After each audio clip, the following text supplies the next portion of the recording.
As we learn the Torah, that the same concept repeats again and again, is the supervision of God in the creation in general and in each individual.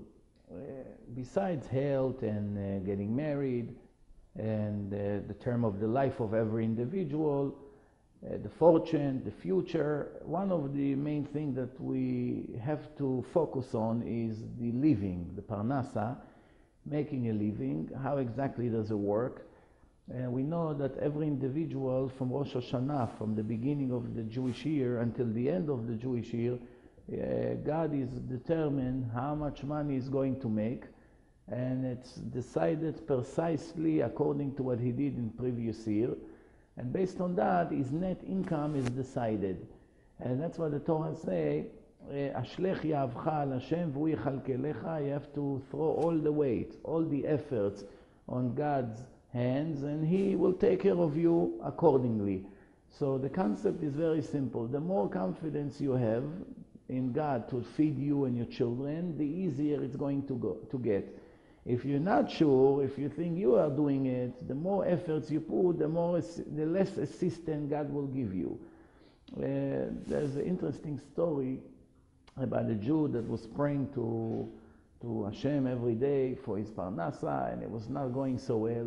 He felt that maybe he deserved more, and he decided that maybe he will go to the priest, in the church, and maybe he can do something for him. So he went there. He got to the church in the middle of the day. The church was empty. He saw no one is there. He saw the statue of Yossi and a beautiful chandelier, all from, made from gold and crystal. So once no one was there, he started to think, maybe it's an opportunity for me to steal something from here. I'll be rich for the rest of my life. So he saw a ladder over there. He got the ladder. He climbed over there. He picked up the pieces of gold out of the chandelier. There was 12 pieces. And quickly, he took a piece of material over there. He wrapped it, and he ran away. In the meantime, a few hours later, the priest showed up. He saw that somebody vandalized the chandelier. Right away, he informed the king. Everybody came because it was the main church over there. And they decided for sure who could have done such a thing. It's only the Jews. They called up the chief rabbi and they told him, you have 24 hours to return the pieces of gold. If not, we'll make a decree that all Jews have to go to the exile. You have to leave your businesses, your homes, and leave within a week. There will not be any Jewish person in this country. The rabbi got very nervous. He went right away to the main synagogue. He announced, if anybody knows anything about stealing the gold from the chandelier in the church, please let me know. So the Jew who took it was just there. He said, hey, Rabbi, you don't have to go crazy on it. I am the one who took it. The rabbi said, why are you doing such a thing? Don't you know you're going to get us into a serious problem?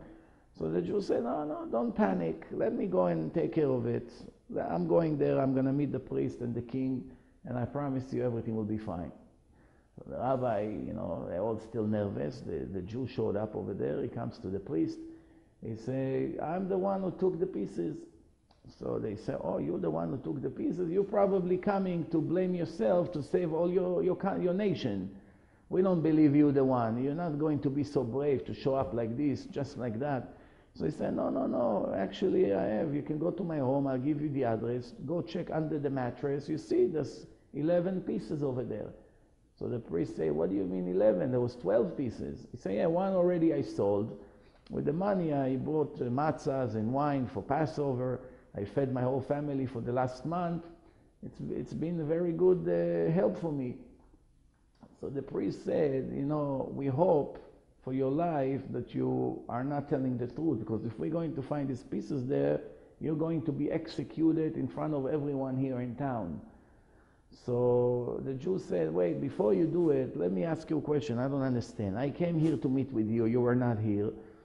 And then, I saw the statue of Yossi, Yossi, your God. And I asked him, maybe you'll help me. I'm desperate. I'm looking for someone to help me. So maybe you can have some money to give me, like donation or something. So JC told me, no, what's the problem? Here, climb on this ladder and take some pieces from the chandelier, and don't worry, everything will be fine. So I told him, no, you know, it's very high, it's difficult, I'm afraid to fall. So he said, okay, wait, don't move. He came down all the way from the stage over there. He climbed on the ladder, he took the 12 pieces, he put it in a bag for me, and he gave it to me, and he blessed me to have happy Passover. And then I went home, and I'm very happy that finally your God helped me. So the priests look at the king look at the priest, they know now there's a situation here. So they, in front of all the people of the church, so they say, okay, let's speak privately. They go behind the scene, and the king say, you understand what this Jew is doing to us, right? Whatever we're going to answer, there will be a problem. If we're going to tell him, you really believe that JC did something for you, he cannot move here, he's stuck here, it's a statue, what can he do for you? Then everybody will ask, hey, we all believe and pray for this figure, now you're saying he cannot do anything. And if we're going to believe that he did it, we're going to look like fools. So what's the situation? I think that we should forgive this Jew, let him take the gold, and that's it. So they came out, they say, okay, we appreciate it, we're very happy that you got what you needed, have a great year, and that was the end of the story. And this is what King David wrote in Tehillim, about all these statues, about all these idols worshipping, that so many millions of people follow that, not thinking, how can it be that such a thing that contradicts completely what the Torah says, and the Torah warns so many times not to worship idols, not to believe in them, not to believe in their power, or any way that's similar to an idol. And God ordered us to be very careful because it's one of the worst sins in Judaism. And then a group of people come and say that God gave another book, and over there it's all the opposite. All of a sudden statues everywhere, believing that God has a son, and all the rest of these things. So the idea behind this is, we all know from the time we got the Torah in Mount Sinai in front of millions of people, there's one God. He told us there was no other before, there'll never be another one. And everything we have to do is to aim to him directly, not to middlemen, not to representative here that we think they're going to help us. As David HaMelech, King David wrote in Tehillim, Al tivtechu b'nedivim, don't put your trust in generous people, even though they may want to help, because their help comes directly from God. Thank you very much.